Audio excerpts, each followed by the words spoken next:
competitions, even if you lose your first match, you're still going to get that value back. But if you're able to put together a few wins, you're going to see way better prizes come out in the end. So a very rewarding mode for sure. Great. And super fun as well. So it's really, when you play with your mates, sitting on a Friday night, something like that, is the banter that can come out of that is fantastic.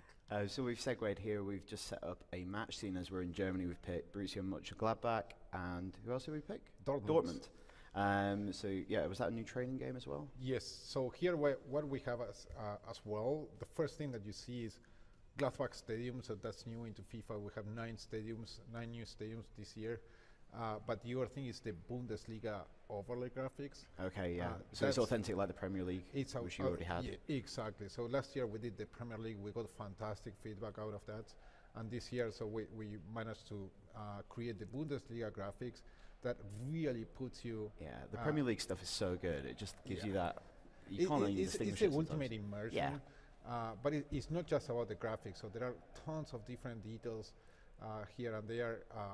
For example, chants. So, you know, there is nothing as immersive as hearing the crowds, like a super loud.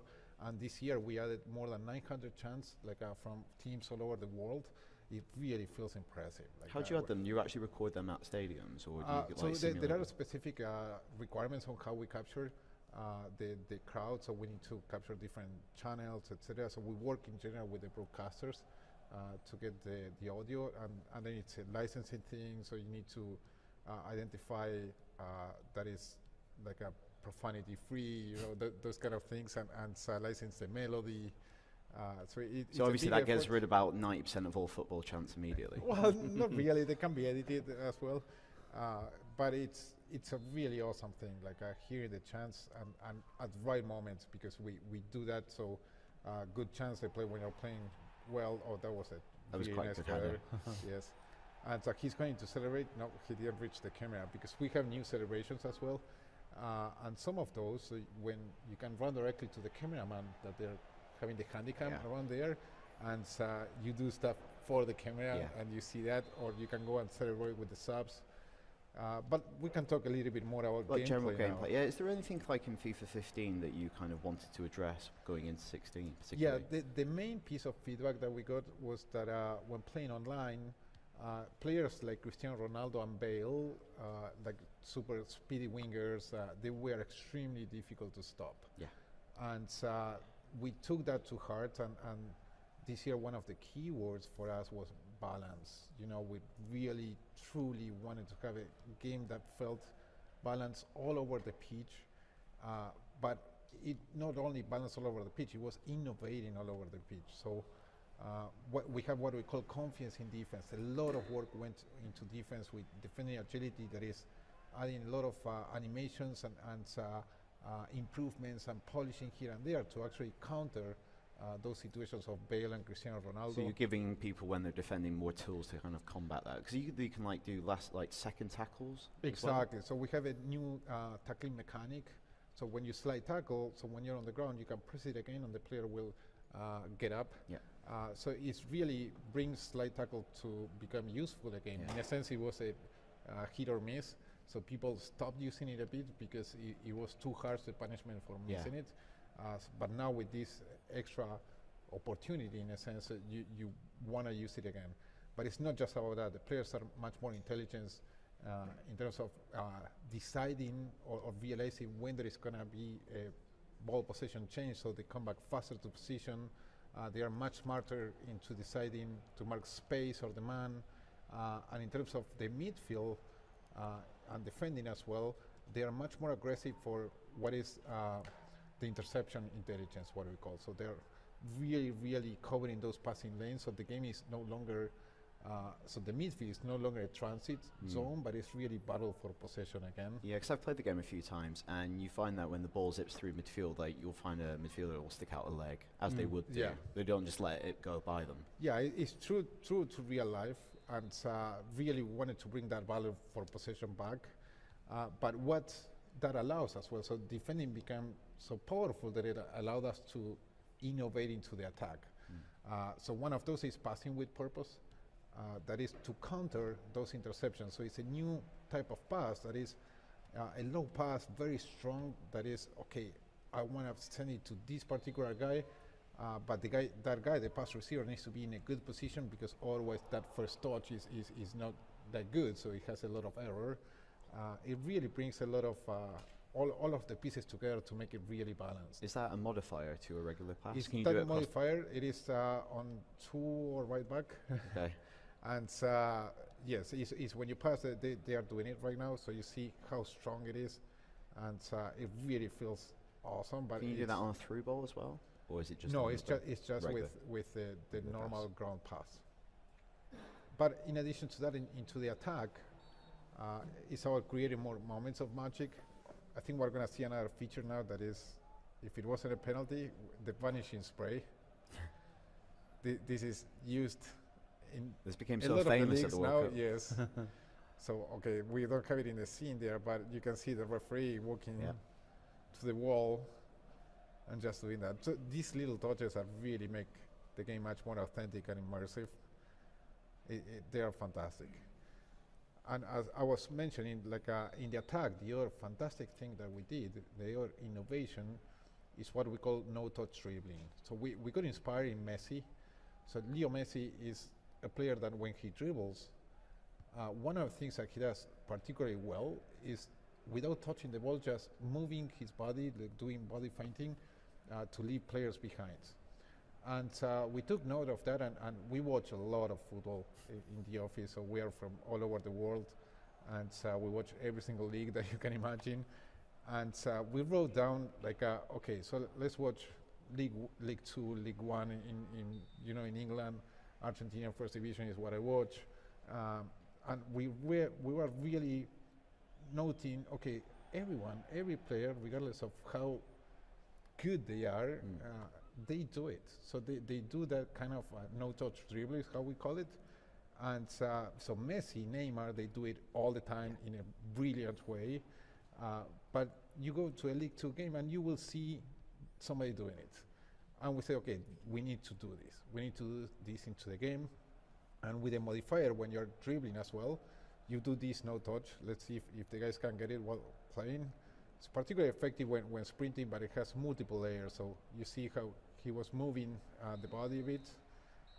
You need to do it like in precise moments. Yeah. So for Well, being I've played it a effective. few times, and it allows you to like body swerve and kind of fake people out as Yeah. well if you want to use it at a very high level. Yes, so it has a lot of different layers, so it will take some time to master, but it really feels fantastic when you leave players behind with that.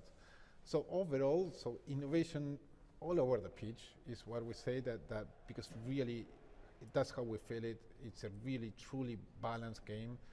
We're very, very happy of the state of it. We also did a lot of different improvements in the goalkeepers. You know, there was another area of feedback that we got last year. We were very proud of what we did last year. Because you did a lot of work on goalkeepers. Yes, last it year. was free writing the goalkeeper. That is not easy thing. So the goalkeeper makes a mistake and you're done. But very proud of what we did. So it allows us now to really go deeper with it. So we did a huge swipe of like videos on that the community was sending us to just go every single issue, getting our embedded QA team, reproducing in our testbed, and just improving and fixing and polishing the hell out of all. So it's all of quite those. hard in the new game, as I understand it, to like kind of trick keepers. Like if they're backtracking to their line, the ball might not go over their head. They can tip it while running backwards. Yeah, we didn't have enough coverage of animation in those situations. That's what we found out after reproducing all the issues over and over.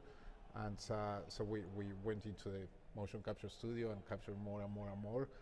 And all of those are now there. So it's really good. It feels fantastic, the game. I encourage everyone to try it out. So if you're here at Gamescom, so you can do it in the EA booth on the show floor. So you can try both draft and normal kickoff, normal gameplay. But it's fantastic. And outside this, so we were talking just a piece of this. So we're introducing other new ways to play, like women's football. So we have 12 national team. It's fantastic after the World Cup as well. There was, all the people watching that and really realizing that women's football it's part of football as well. Yeah, it was great because that was the announcement that actually led the announcement of FIFA 16 was the 12 women's teams. It's interesting with that. Is the gameplay different in any way for the? It is. Yeah. So it is. what are those kind of differences? So I tell you, primarily I think so. Yeah, sports FIFA is a celebration of the world of football. It's a celebration of football, and football is worldwide. Women's football is part of that, and that's why it must be there as well. But the amount of things that we did for doing it well, because that's how we like doing things. That's our aim is always doing it as perfect as we can. So what we did is we have audio, like the crowd, that we recorded specific women's matches to capture the crowd audio and put that into the game. Player calls, just the localization of the game. So English is primarily neutral. So the player, it works both for women and men. But if you check Portuguese, Spanish, French, it's gender specific. Right, so you have in Spanish, so I'm Spanish native speaker, it's Of el course, jugador yeah. for a man and la jugadora for female. So a lot of effort into localization wise. Imagine that we have a legacy of how many years of commentary that was almost 40% recording, 40% of all the assets again, just to be female specific. So we have in English as well, like a she shoots, she passes, those kind of things. And like a commentary about hockey players like Abby Wambach, like a really banter about the stuff. So that's just audio and localization. But then gameplay, the big discussion was our attributes. And the attributes, we decided, okay, women are just comparable with women, so we are not going to do it 94 Messi comparable to a 93 Alex Morgan. And based on that, so we went through every single component that we have on our gameplay systems, and so we used the necessary modifiers so gameplay feels authentic to women football as well. And like that, so women's football, you have much more space, it's less physical, and in general, so players tend to shoot high the ball because keepers are not as tall.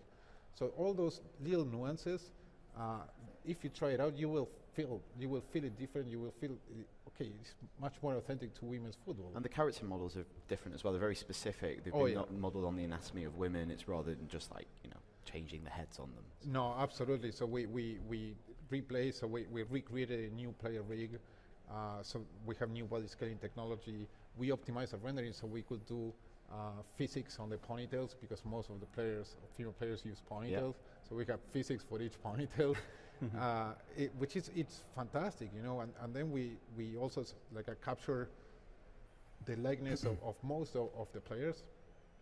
It's a really a true representation of women's football, and I'm really proud of it. And the other big feature that I want to mention is a trainer. So we like people to get into the game, to learn the game faster, and even experienced people to learn new ways of how to perform the game. There is a trainer. Okay, the game. We saw it a bit earlier as well. It's kind of an overlay that shows you in that moment what your options are as a player. It's showing you some of the options because FIFA has more than 70 different controls.